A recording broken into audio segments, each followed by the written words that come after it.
There comes a moment when you realize you've built walls so high that even you can't see over them anymore.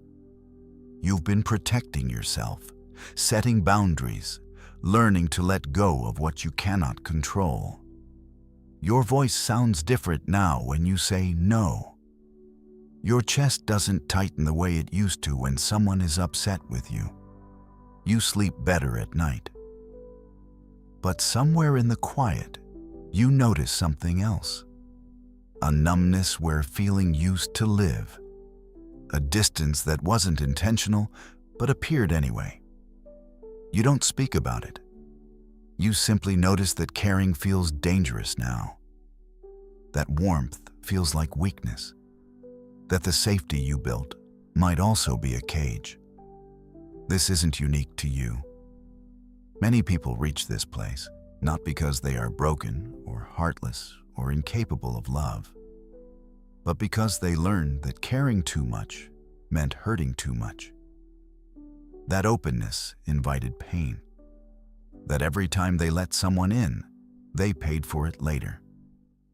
So you learn to detach. You learn to observe rather than absorb. You learn that distance keeps you safe. Over time, protecting your peace stops being a practice and becomes a reflex. The boundaries you set to keep harm out start keeping everything out. And the calm you cultivated turns into something that worries you. Not peace, but absence. Not strength, but emptiness. You tell yourself you're just being wise now. Mature, realistic. But underneath, you wonder if you've lost something essential. If in learning not to break, you've forgotten how to bend. The Stoics understood something that often gets lost in translation.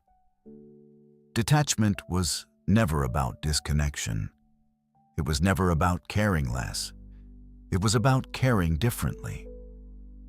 Marcus Aurelius, who felt the weight of an empire on his shoulders and still chose compassion over callousness, wrote in his private reflections, "Waste no more time arguing about what a good man should be.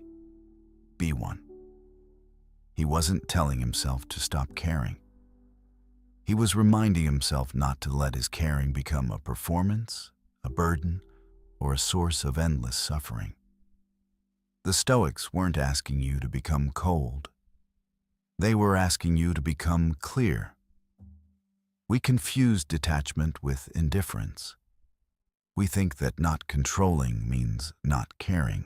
We believe that protecting ourselves requires closing off completely, and in trying to avoid one kind of pain, the pain of disappointment, betrayal, loss, we create another, the pain of loneliness, numbness, disconnection. Epictetus, who understood imprisonment in ways most of us never will, taught that freedom doesn't come from having nothing to lose. He said, "Don't demand that things happen as you wish, but wish that they happen as they do happen, and you will go on well." What he's describing isn't resignation. It's not apathy. It's the radical act of loving people, caring deeply, while releasing your grip on outcomes you were never meant to control. And when we misunderstand this, when we swing too far into self-protection, we don't find peace. We find isolation dressed up as wisdom. It's like closing all the windows to keep out the storm, only to realize you've also kept out the air. You're safe from the rain, but you're suffocating, and you're not sure which is worse anymore. What if the numbness you feel isn't wisdom? It's exhaustion. What if your detachment, which started as self-preservation, has quietly become self-abandonment? What if you're not protecting your heart anymore? You're denying it? What are you still afraid will happen if you soften? What old wound are you still guarding that keeps you from letting anyone close? What would it cost you to care again, fully, without armor? Marcus Aurelius wrote something that still challenges us across the centuries. The impediment to action advances action. What stands in the way becomes the way. Your fear of being hurt again is not the thing protecting you. It's the thing standing between you and the connection you're starving for. The very wall you built to keep pain out is keeping life out. Maybe you're afraid that if you open up again, you'll go back to who you were before. The person who gave too much, who stayed too long, who broke themselves trying to fix everyone else. Maybe you think the only options are complete openness or complete closure. But here's what's actually happening. You're punishing your present self for your past self's mistakes. You're treating your own capacity for love like it's the enemy. You're confusing boundaries with walls and detachment with detachment from yourself.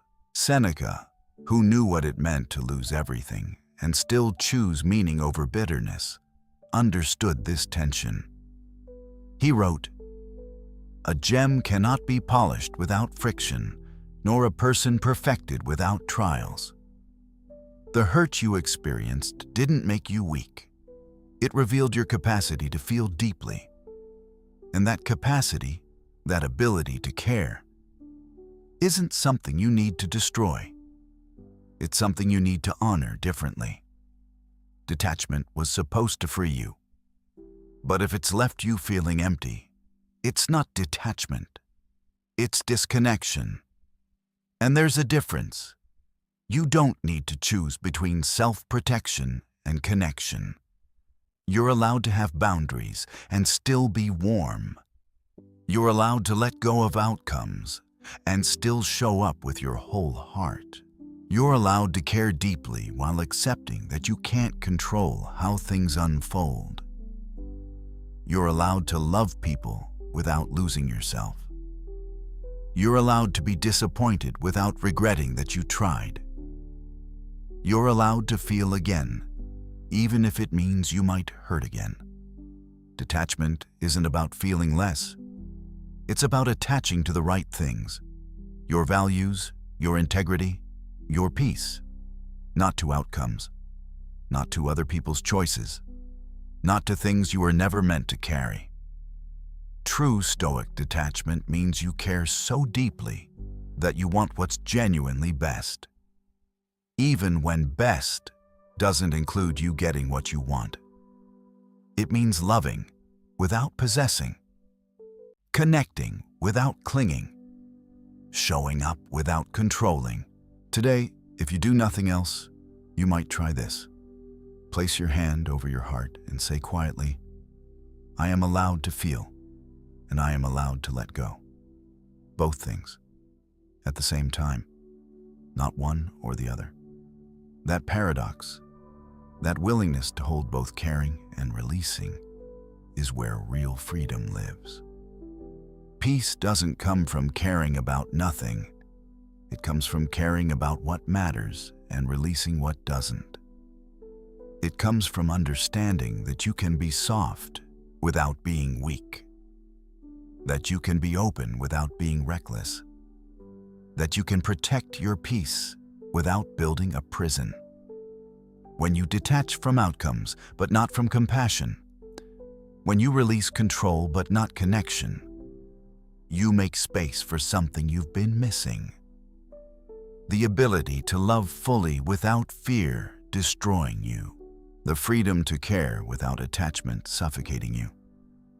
The peace that comes from being present without being desperate. You don't have to become cold to become strong. You never did.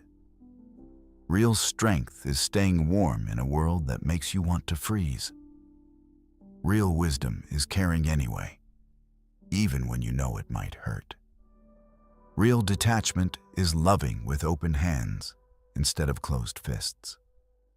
And the moment you understand that staying open is the bravest thing you can do, that's when you discover what the Stoics were actually teaching all along.